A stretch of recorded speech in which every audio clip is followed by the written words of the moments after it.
జనసేన జైకేతనం 12వ ఆవిర్భావ సభలో ప్రస్తుతం మంత్రి కందుల దుర్గేష్ మాట్లాడుతున్నారు. లైవ్ ద్వారా చూద్దాం.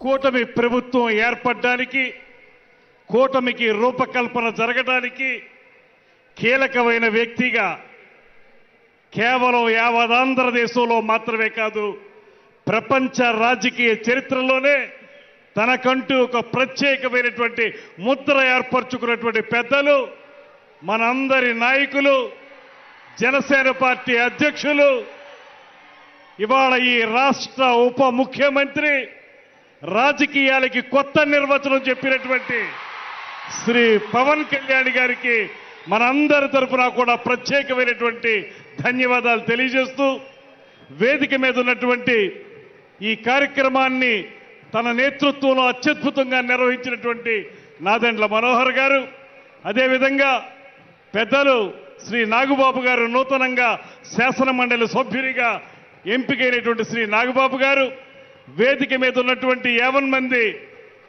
పార్లమెంటు సభ్యులకు, శాసన సభ్యులకు, శాసన మండలి సభ్యులకు, అదేవిధంగా వివిధ కార్పొరేషన్ల చైర్పర్సన్స్కు, డైరెక్టర్లకు, అన్నిటికంటే మించి ఇవాళ పవన్ కళ్యాణ్ గారి పిలుపు మేరకు జనసేన పార్టీ జెండా రెపరెపలాడుతుందంటే దానికి ప్రధాన కారకులైనటువంటి 50 మంది జన సైనికులకు, వీర మహిళలందరికీ కూడా నమస్సుమాంజలి తెలియజేస్తా ఉన్నాను.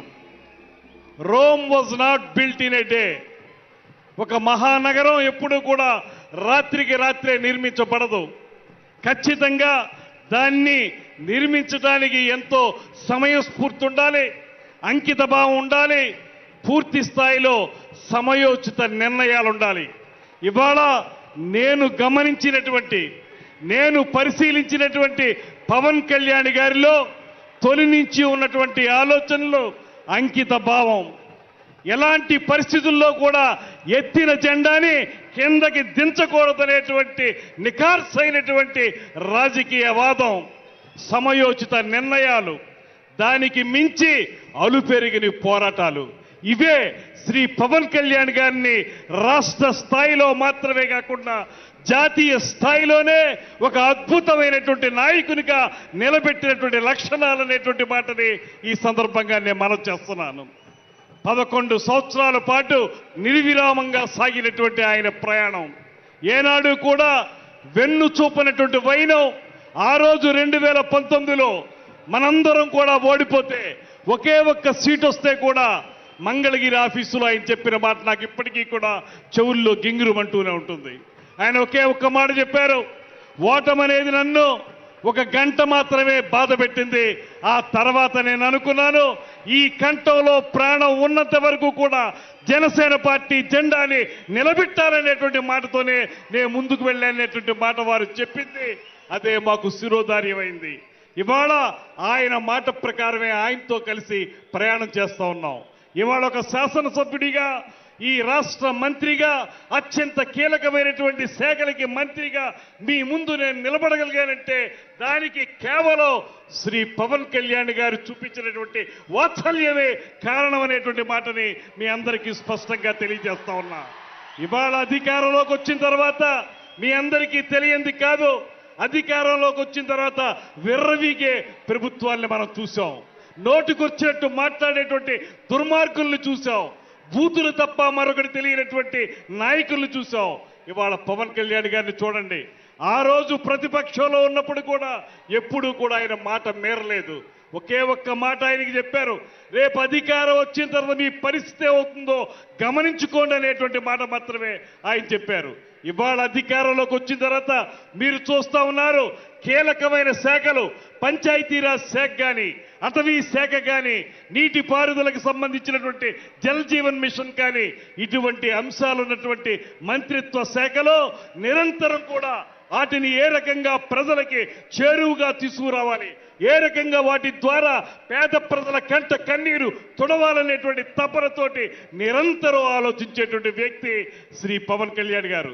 అందుకే వాళ్ళు ఎన్ని మోగినా కుక్కలు అరుస్తాయి, అరిచిన కుక్కల్ని మనం ఏం పట్టించుకోక్కర్లేదనేటువంటి మాటతోటి ఇవాళ ఆయన చేస్తున్నటువంటి కార్యక్రమాలు నేను ఒక్కటే మనవి చేస్తున్నాను. ఇంకా విర్రవీగుతున్నటువంటి వైసీపీ నాయకులకి ఒకే ఒక్క మాట చెబుతున్నాను, మీరు కార్పొరేటర్కి ఎక్కువ, ఎమ్మెల్యేకి తక్కువ అన్నారు. ఇవాళ నేను చెప్తా ఉన్నాను, మీ తండ్రి రాజశేఖర్ రెడ్డి కాకపోతే నువ్వు కనీసం కౌన్సిలర్ కూడా అయి ఉండేవాడు కాదనేటువంటి మాటని ఈ సందర్భంగా నేను మనం చేస్తున్నా.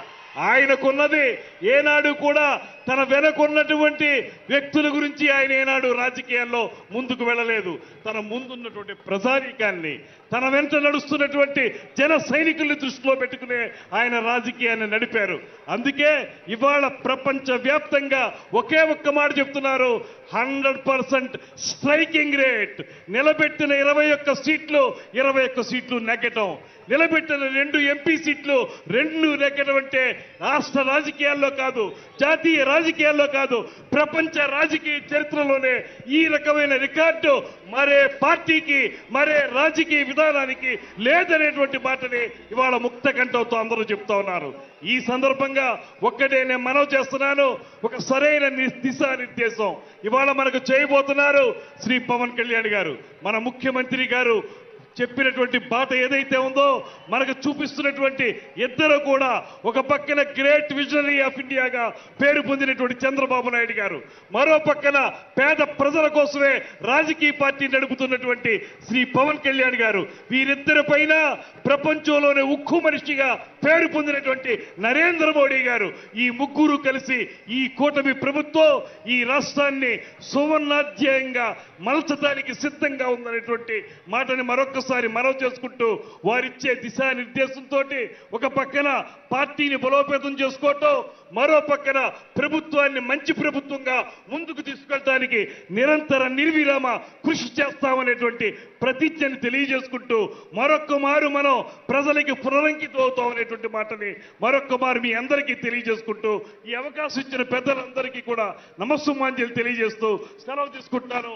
నమస్కారం. జై జనసేన. గౌరవనీయులు మన రాష్ట్ర పౌర సరఫరాల శాఖ మాత్యులు, మన party PSC chairman Shri Nadendla Manohar గారిని ప్రసంగించడం కోరుచున్నాం.